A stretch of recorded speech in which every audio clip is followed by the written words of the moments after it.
el siguiente expositor es Saúl. Él es estudiante de primer semestre de maestría, entonces nos va a presentar, más que resultados, nos va a platicar qué es lo que va a hacer ese trabajo de investigación durante su maestría. Saúl. Sí, gracias. Bueno, buenas tardes a todos. Como dice el doctor, mi nombre es Saúl Baños, soy estudiante de primer semestre de maestría. Mi tema de tesis es emisión de átomos de neodimio embebidos en matrices de óxido de zinc y óxido de hafnio. En esta, como es mi primer seminario, voy a más que nada platicarles un poco de qué es lo que queremos hacer y por qué. Pero más que nada también centrado primero en el óxido de hafnio. Esta charla consta de una muy breve introducción, de un estado del arte, una hipótesis, justificación, objetivos, de un diseño de experimento, de una propuesta de caracterización de nuestras muestras, un cronograma de actividades y la bibliografía. A manera de introducción muy breve, podemos definir un concepto muy importante en este ámbito de la electrónica, pero que tiene que ver con luz y que es la optoelectrónica, y según la Sociedad de Óptica, OSA por sus siglas en inglés, es la rama que se encarga del estudio y de las aplicaciones de dispositivos y sistemas electrónicos que emiten, detectan y o controlan luz. Y bueno, aquí podemos ver una imagen de puntos cuánticos emitiendo a longitudes de onda muy definidas. Claro está que si nosotros tenemos en consideración la luz, pues debemos de tomar en cuenta el espectro el espectro electromagnético, que como pues sabemos va desde la radiación más energética con longitudes de onda muy pequeñas, que son los rayos cósmicos, hasta una radiación menos energética con longitudes de onda grandes, que son las ondas de radio, por ejemplo. Algunas de las aplicaciones de la optoelectrónica son telecomunicaciones, pantallas o displays, almacenamiento de datos, detección de radiación, y aplicaciones médicas, entre otras, siendo estas pues de las más importantes. Y bueno, ya entrando un poco más en el tema de nuestro interés, digamos que a nosotros nos interesa lo que es la luminiscencia de iones de tierras raras. Este es un campo que ha estado en crecimiento en los últimos años, y esto se debe a la gran demanda que nosotros tenemos cada vez de productos ópticos que operen a longitudes de onda compatibles. En este caso puede ser con tecnología de fibra óptica como un ejemplo, pero no precisamente eso. Puede ser, como les mencionaba antes, en dispositivos de almacenamiento de datos que todos utilizamos, pues un celular, una computadora, en detección de radiaciones, en tratamiento médico, pues, etcétera. Este es solo un ejemplo. Las tierras raras son elementos también conocidos como lantánidos, y que se encuentran ubicados en el sexto periodo de la tabla periódica, que van desde el lantano hasta el iterbio, y se caracterizan por tener un orbital 4F semilleno. Cuando se encuentra, este autor, Eiji Kenyon, en el 2002, dice que cuando se encuentran dentro de una matriz cristalina o amorfa, estos materiales tienen que existir como iones 3+, y en algunas ocasiones como iones con carga 2+. Y bueno, aquí podemos ver una clasificación de tierras raras, donde únicamente se les llama tierras ligeras a las que se encuentran del lado izquierdo de la tabla periódica, que van desde el lantano hasta el europio, y tierras raras pesadas que van desde el gadolino hasta el iterio y el ustensio. En este caso, estos elementos son muy importantes porque son considerados como activadores ópticos en dispositivos luminiscentes, cuando se encuentran como dopantes, es decir, en unas concentraciones muy bajas en óxidos dieléctricos.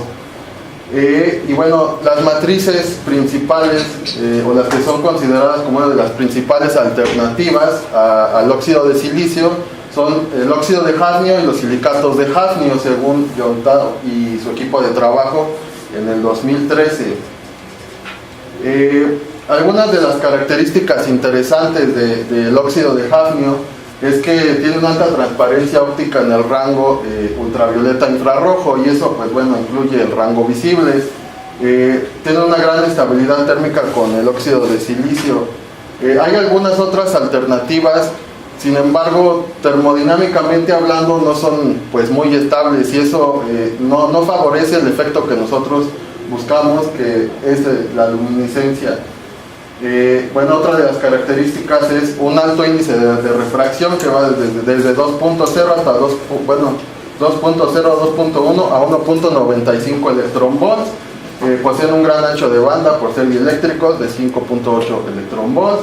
Tienen una constante K eléctrica muy predominante y tienen una baja energía de fonones de alrededor de 780 centímetros a la menos 1. Esto pues favorece en que no hay una pérdida de energía por relajación de estos fonones, es decir, que no se nos va a perder energía en nuestra red cristalina por calor, por ejemplo.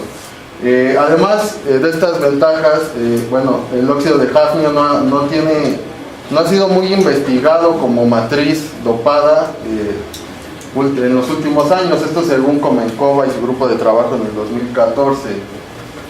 Bueno, pasando ahora al método de síntesis propuesto el primer método de síntesis propuesto, y que es el objetivo, que les quiero mostrar en este seminario, es un método físico, de deposición en fase vapor, es un método físico. De manera muy general, estos métodos se pueden clasificar en dos. Esta clasificación está basada en los métodos de deposición que son más versátiles y que pueden ser escalados a nivel industrial.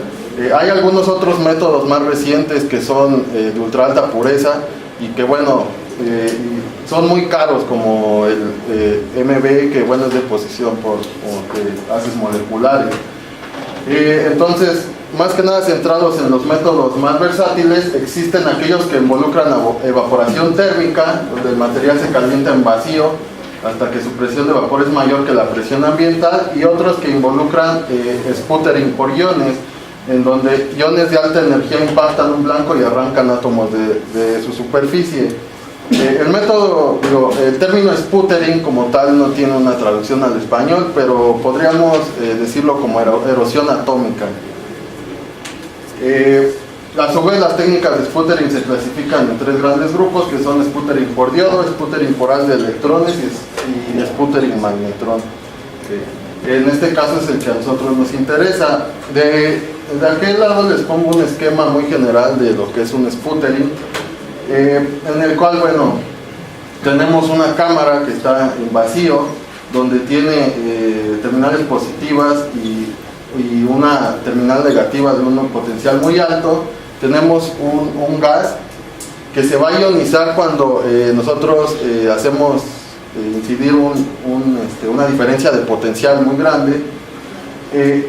Al ionizar este gas va a haber átomos que van a salir disparados como iones, van a impactar en un blanco que nosotros tenemos, van a erosionar este blanco, se va a desprender átomos del blanco, y estos posteriormente se van a depositar en un sustrato que nosotros hayamos colocado debajo. Esto es de manera muy general. Sin embargo, el método de sputtering como tal tiene una desventaja. Nosotros, al hablar de ionización y de incidir una diferencia de potencial, estamos hablando básicamente de acelerar electrones. Entonces, esos electrones tienen un camino medio, el cual tienen que recorrer para poder ionizar un átomo de este gas. Entonces, como nosotros no tenemos un control de esos electrones, hay algunos que se van bueno, se van a producir cerca de las terminales positivas, por ejemplo, y esos iones, en vez esos electrones, en vez de ionizar un átomo, pues se van a mover hacia la terminal positiva y pues no va a haber ionización. También se pueden perder dentro del mismo plasma, pueden chocar con otros electrones, no ionizando el átomo que nos interesa. Entonces esto hace que las tasas de ionización del sputtering como tal sean muy bajas, por lo tanto una deposición eficiente pues no existe, ya que la ionización no es muy buena y esto genera deposiciones no muy homogéneas, que en este caso pues no es lo que se buscaría.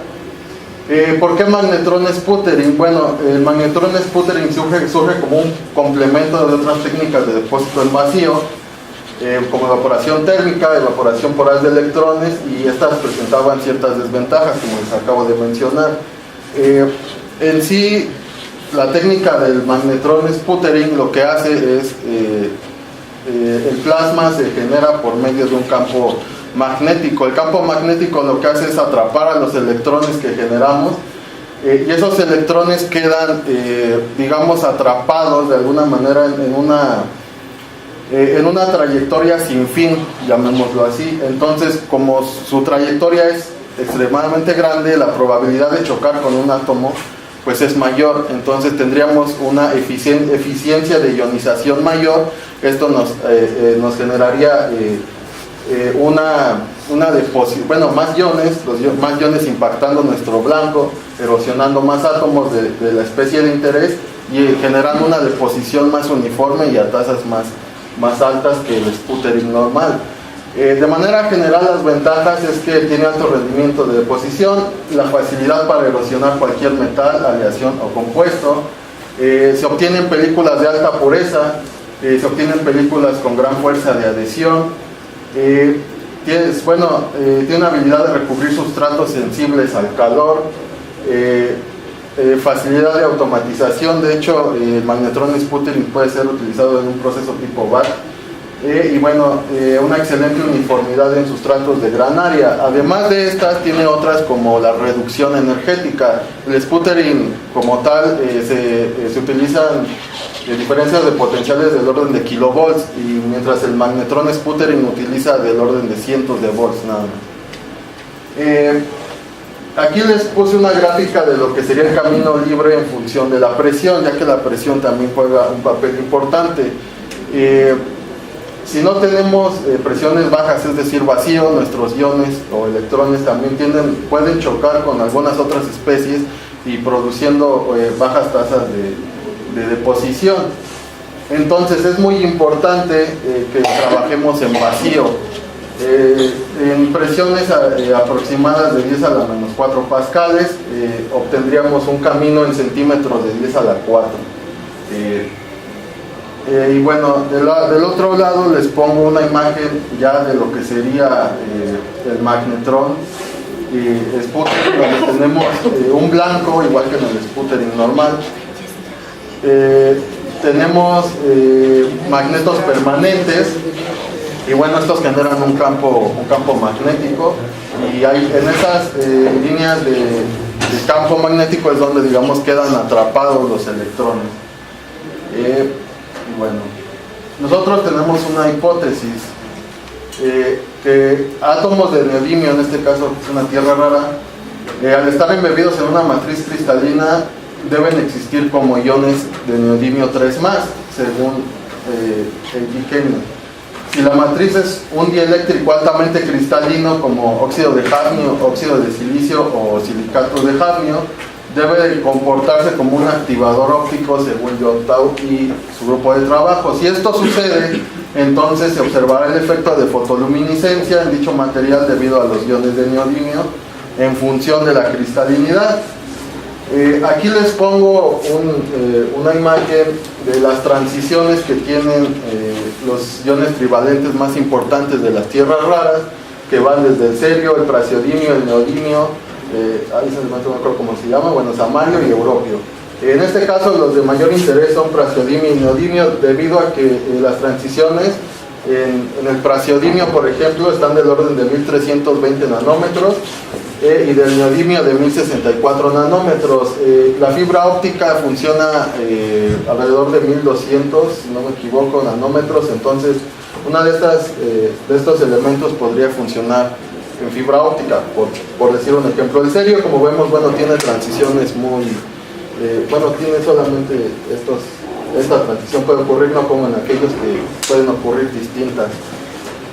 La justificación, debido, como les decía, a la gran demanda que nosotros tenemos de productos cada vez más eficientes en relación a tecnologías electrónicas y optoelectrónicas, es necesario investigar materiales que mejoren también propiedades de algunos de los como ya existentes, como lo es el óxido de silicio, material utilizado por excelencia en electrónica. En otros trabajos, Juntao y su grupo de trabajo, así como también comentó en el 2013, se han investigado las propiedades de fotoluminiscencia de terbio, europio, erbio y praseodimio, pero no han investigado al neodimio, al menos no embebidos en matrices de óxido de hafnio y óxido de silicio. Ha sido investigado en matrices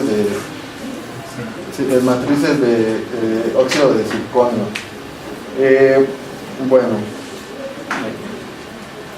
El objetivo general son tres.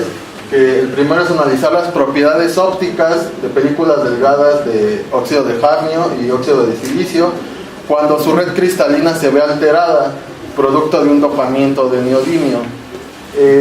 Nuestro segundo objetivo sería sintetizar por spray pirólisis películas delgadas de óxido de zinc dopadas con neodimio. Nuestro tercer objetivo sería analizar las propiedades ahora de estas películas cuando se altera también su red cristalina, producto de un dopamiento con neodimio. Cabe mencionar que la red cristalina debe sufrir en teoría grandes perturbaciones, ya que el radio atómico del neodimio es alrededor de 2.06 Armstrong, mientras el parámetro de red, por ejemplo, del óxido de silicio y del hafnio, son muy parecidos, es de alrededor de 5.7 Armstrong. O sea, estamos metiendo una pelotota en la red cristalina, entonces debe generar gran estrés.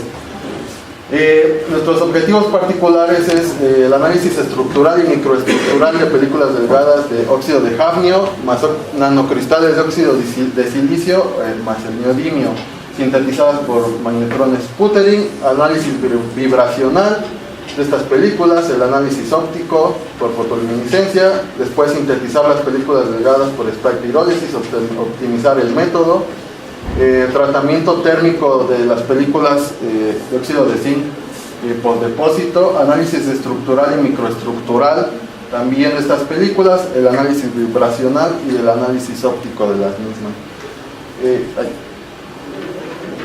En este caso, el diseño de experimento, del primer experimento con el magnetrón, se utilizó una temperatura de sustrato de 400 grados Celsius, un tiempo de deposición de 200 minutos, una potencia de radiofrecuencia de 60 watts, se utilizó como gas para ionizar el argón a 3 centímetros, flujo de argón de 3 centímetros cúbicos y una presión de 30 microbar.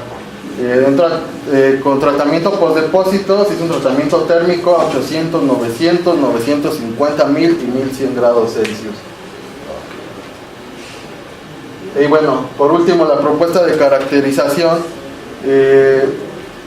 Vamos a hacer el análisis estructural por medio de difracción de rayos X, análisis microestructural y morfológico por SEM, que es el microscopio electrónico de barrido, análisis elemental EDS, análisis vibracional por espectroscopía Raman y análisis óptico por fotoluminiscencia. Este es un cronograma de mis actividades, bibliografía y pues gracias por su atención.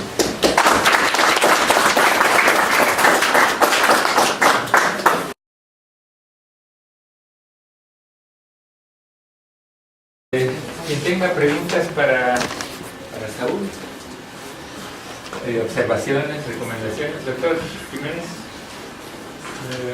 ¿Las películas que trabajas son semitransparentes o son opacas? Las películas, digamos, son así a la simple vista pues no son transparentes, vaya. Pero como son, en este caso tienen óxido de silicio, óxido de hafnio, pues son transparentes a radiaciones de infrarrojo, por ejemplo, pero son opacas en el rango visible. O sea que no puede pasar ni una luz ahí, puede ser transmitido. No, a menos que la luz sea, bueno, se incida en donde está la película depositada, no puede ser por el otro lado, son opacas.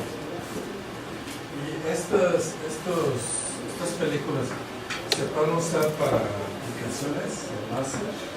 Sí, de hecho, también una de las aplicaciones de las tierras raras son en láser, porque, bueno, hay láser ya sabemos que los láseres necesitan una pureza muy alta, y las tierras raras sí funcionan como láser también, es una de las aplicaciones. Sí. Porque, bueno, hay un láser llamado Mioyak, y esa es una barra, ¿no? Sí. Y ese emite, bueno, tiene varias dimensiones. Es muy usado. Una de las caracterizaciones interesantes que sería ahí, si es que la aplicación sería para láseres, es también hacer una caracterización de la eficiencia cuántica. Sí, una caracterización de la eficiencia cuántica de luminiscencia, ¿no? Sí. Sí, de hecho podría ser una caracterización, pero bueno, de momento nosotros lo que queremos es nada más, como primer paso, analizar la fotoluminiscencia de las películas. Si es correcto lo que nosotros proponemos y vemos en sí el efecto de fotoluminiscencia, pues podríamos entonces proponer el diseño de algún dispositivo para ya una aplicación bien específica, y pues una de esas podría ser la de los láseres. Sí. Ahora, estas tierras también se pueden hacer en líquidos. No, bueno, hasta O sea, usar un solvente de tal forma que se cree un dye o un color para que se pueda usar como un láser orgánico, un láser. Pues también podría ser una opción, pensándolo así, aunque como les digo, primero necesitamos ver que realmente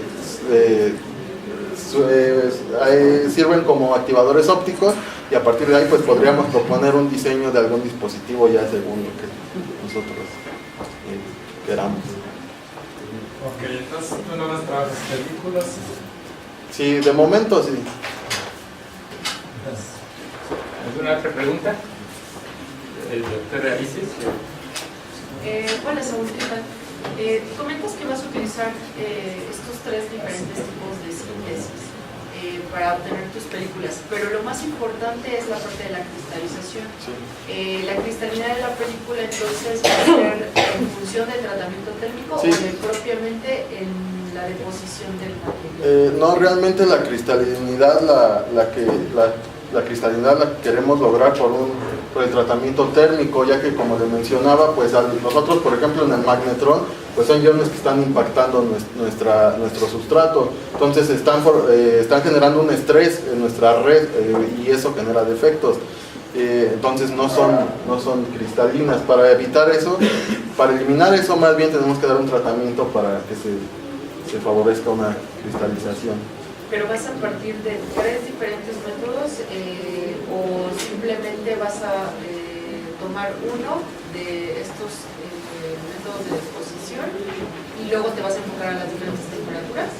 No, digamos, No me quedó muy claro. no. Primero lo que vamos a hacer es analizar con el magnetrón, con el sputtering magnetrón, cómo se depositaron y qué tan cristalinas son, que no son muy cristalinas, y hay que darles el tratamiento por lo mismo.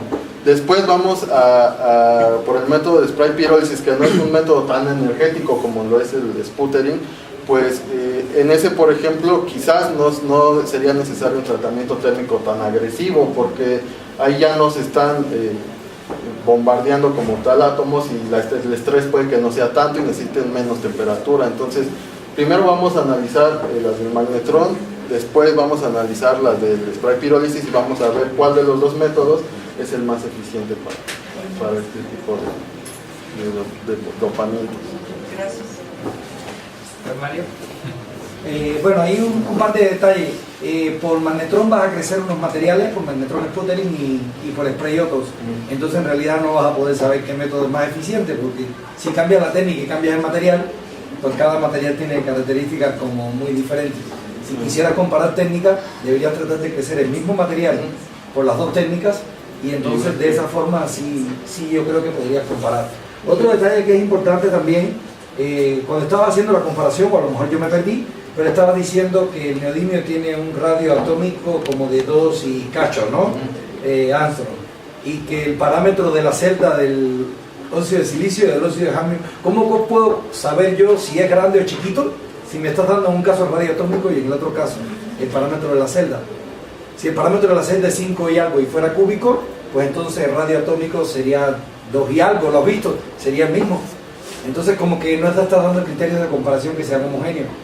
Si quiere decir que el neodimio es más grande, necesitas dar el radio atómico del hafnium o del silicio para yo poder saber si es más grande o no. No sé si entiendes el punto. No me queda muy claro. Es que decía que el neodimio era muy grande y que iba a crear un estrés en la estructura porque tiene un radio de 2.6, creo que dijiste, algo así. ¿Cuál es el radio atómico del silicio? No lo dijiste en ningún momento, entonces no sé si va a crear estrés.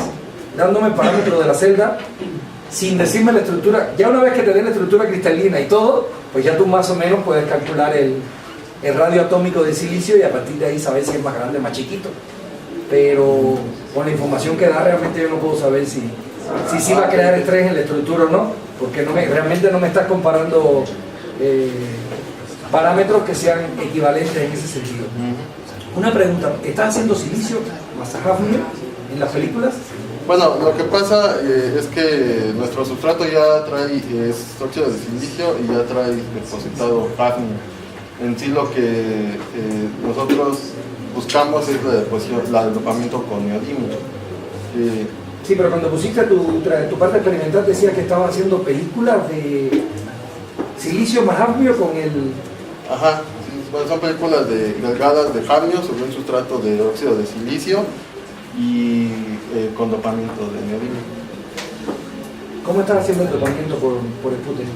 ¿Qué es lo que estás haciendo? ¿Qué blanco estás usando? ¿Un blanco de qué? ¿Se tiene un sustrato de óxido de silicio? Ajá, con una película delgada de óxido de hafnium.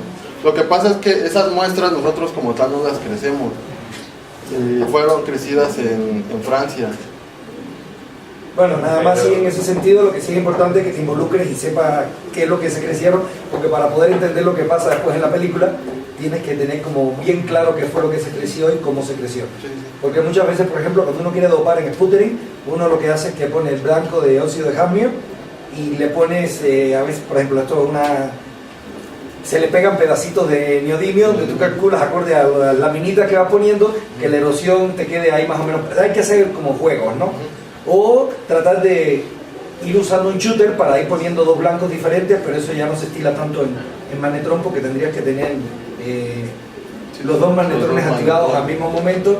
Entonces, y en dependencia del tipo va a ser la homogeneidad y la forma en la que se deposita el neodimio. Entonces sí es muy importante porque cualquier caracterización que haga va a ser un poquito dependiente de cómo se hizo la técnica de crecimiento, y en ese sentido sí es importante conocer, al menos. No tienes que hacerlo tú, muchas cosas no las hacemos nosotros, pero sí por lo menos conocer qué fue lo que se hizo. Y si vas a hacer los dos mezclados, yo te recomendaría siempre primero prueba el hafnium solo, el óxido de silicio solo y después la mezcla, para que después puedas hacer una comparación y saber cuál de los materiales es que te está dando realmente porque aparecían como mezclados ahí. Bueno, yo vi silicio más hafnium. Bueno, es óxido de hafnium más nanocristales de óxido de silicio.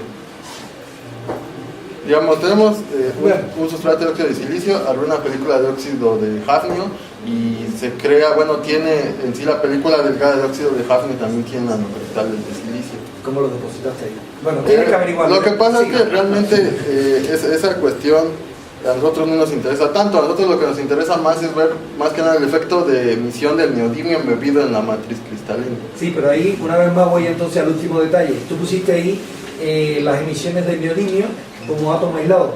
Ajá. Y ponías todas las transiciones que tenga. Cuando tú pongas el neodimio dentro de tu material, tú no vas a ver absolutamente nada de eso. O sea, esa información lo que te va a servir que si acaso es la energía. Porque, bueno, puede ser, la única carrera, tú tienes un backup de 5.8 y el neodimio lo que va a hacer es que te va a crear niveles dentro de esto. Y las transiciones no van a ser de una posición de neodimio a otra. Va a ser de neodimio suponiendo que te queden en medio del backup, que es lo que me imagino que estarás buscando para luminiscencia invisible, ya sea la banda de conducción o la banda de valencia del óxido de cadmio o del óxido de silicio. Entonces, si tienes cadmio, va a ser una cosa. Si el neodimio se mete dentro del cadmio, va a ser una transición. Si se mete dentro del silicio, va a ser otra. Entonces, si bueno, tienes una mezcla ahí, hasta donde yo he leído realmente la función de centro luminiscente del neodimio, lo que hace es que se mejora en base a los nanocristales de óxido de silicio, porque digamos la sección transversal de los orbitales 4F, que es el que tiene semilleno, que es el que hace las transiciones, es muy pequeña, y lo único que hace el óxido de silicio es, digamos, incrementar esa sección transversal para que sea más, se generen las transiciones que presenté. Eso es lo que yo he leído hasta ahorita. bueno, sí. Hay que profundizar un poco ahí en entender los fenómenos. El primer semestre está bien. Bueno. Nada más. Le agradecemos a Saúl su presentación.